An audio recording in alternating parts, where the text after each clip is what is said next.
Hi friends, అందరూ బాగుండారు అనుకుంటాను. Friends, మీరు కొత్తవారు కనుక అయితే నా ఛానల్ని సబ్స్క్రైబ్ చేసుకోండి ఫ్రెండ్స్. నేను పెట్టిన ప్రతి వీడియో మీకు నోటిఫికేషన్ వస్తుంది. అలాగే పక్కనున్న బెల్ ఐకాన్ నొక్కి లైక్ చేసుకోండి ఫ్రెండ్స్. ఇక మన వీడియోలోకి వెళ్దాం. ఎంతో పుణ్యం చేసుకుంటే గానీ దొరకని అదృష్టం వీరిది.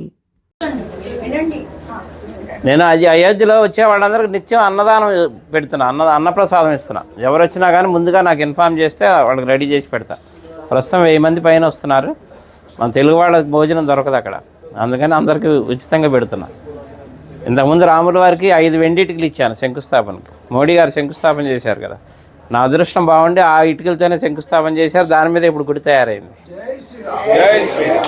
తర్వాత రాముల వారికి బంగారు పాదుకలు చేయించా, వెండి పాదుకలు, బంగారు పాదుకలు. వెండి పాదుకలు తీసుకొని దేశం అంతా అన్ని దేవాలయాల్లో పూజలు చేయించా. బంగారు పాదుకలు తీసుకొని రాముల వారి రామేశ్వరం నుంచి అయోధ్య వరకు నడిచి వెళ్ళాను. అది కూడా రాముల వారు నడిచిన దారిలో వెళ్ళా, డైరెక్ట్ వెళ్ళిపోకుండా వెళ్ళి ఇప్పుడు అక్కడే స్థిరనివాసం ఉంటున్నాను. తర్వాత ఇప్పుడు ధనుసు చేయించా 14 కిలోలు. రాముల వారి వనవాసం 14 సంవత్సరాలు, అందుకని 14 కిలోలు చేసా. కిలో బంగారం, 13 కిలోలు వెండి. ఇది రాముల వారికి కోదండరాముడికి వచ్చాయి, చేతిలో ఉంటుంది. ఫస్ట్ ఫ్లోర్లో వచ్చాయి రాముల వారి చేతులు. ఇప్పుడు నా మిస్సెస్ అక్కడే ఉంది, అయోధ్యలోనే నిత్యం అన్నప్రసాదం ఆమె చూసుకుంటుంది. అక్కడ వచ్చి చెన్నై అండి, జిఆర్టీ వాళ్ళు చేశారు.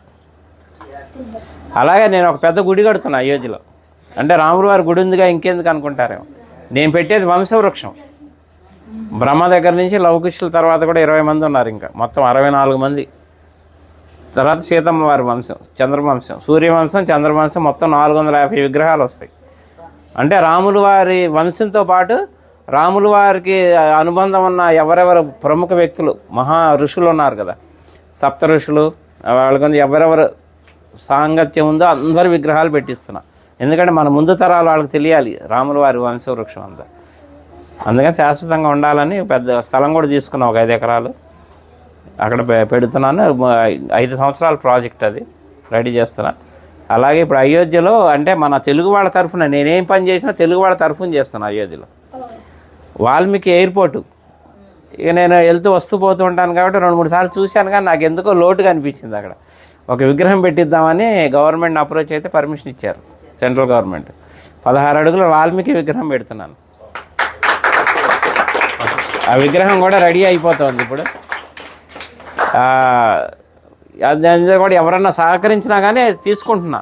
ఎందుకంటే భక్తి నాకు ఒక్కడికే కావాలని కాదు, పుణ్యం అందులో అందరినీ భాగస్వాములు చేయాలి. ఎందుకంటే దైవ కార్యం, అందుకని ఎవరన్నా చేస్తే వీళ్ళు వాళ్ళు చేయొచ్చు. అనుగ్రహం మొదలుపెట్టాను, వర్క్ జరుగుతుంది ఫాస్ట్గానే. మార్చి ఏప్రిల్లో విగ్రహ ప్రతిష్టాపన అయోధ్యలో. అట్లా అన్ని కార్యక్రమాలు మీరు ఎవరు ఎప్పుడు వచ్చినా కానీ నాకు చక్కగా నాకు ఫోన్ చేస్తే ముందుగా అన్ని ఏర్పాట్లు చేస్తారు. రూములు కావాలన్నా అక్కడ 48 రూములు కూడా కట్టబోతున్నాను.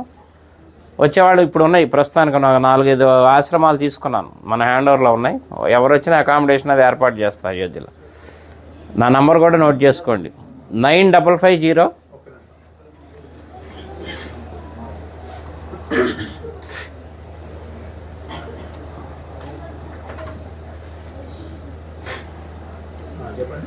9550 754 389. చల్లా శ్రీనివాస్ శాస్త్రి, అయోధ్య అని పెట్టుకోండి. ఇంకా నేను ఉండబోయేది అక్కడే, హైదరాబాదే మాది కానీ మణికొండ. కానీ ప్రస్తుతం ఇంకా షిఫ్ట్ అయిపోయినాం అక్కడే ఉండి వచ్చే భక్తులకి సహాయం చేద్దామని అక్కడే ఉంటున్నాయి. ఇంకా రామ భక్తులకు సేవ చేసుకునే భాగ్యం ఇప్పించాడు రాముల వారు నాకు. ఎందుకంటే నిన్నే బాలరాముడు ప్రతిష్ట నిన్నే 1 year. అందుకే మా ఆవిడ అక్కడ ప్రసాదాలు తయారు చేసి మాకు అవకాశం ఇచ్చారు. ఇప్పుడు 6 రోజులు మొత్తం లోపల ప్రసాదాలు పంచే అవకాశం కూడా ఇచ్చారు. నిన్న మొదలైంది కార్యక్రమం, అందరికీ వినియోగిస్తున్నాం. 9550 754 389. చల్లా శ్రీనివాస్ శాస్త్రి, అయోధ్య. ఓకేనా? ఎవరు ఏ టైంలో చేసినా కానీ నేను అందుబాటులో ఉంటా. ఫ్రెండ్స్, మీకు ఈ వీడియో నచ్చితే లైక్ చేయండి, మీ ఫ్రెండ్స్ షేర్ చేయండి. సబ్స్క్రైబ్ చేసుకున్నట్లయితే ప్లీజ్ సబ్స్క్రైబ్ చేసుకోండి. మీ అభిప్రాయాన్ని కామెంట్లో మెసేజ్ చేయండి. ఓం నమః శివాయ నమః.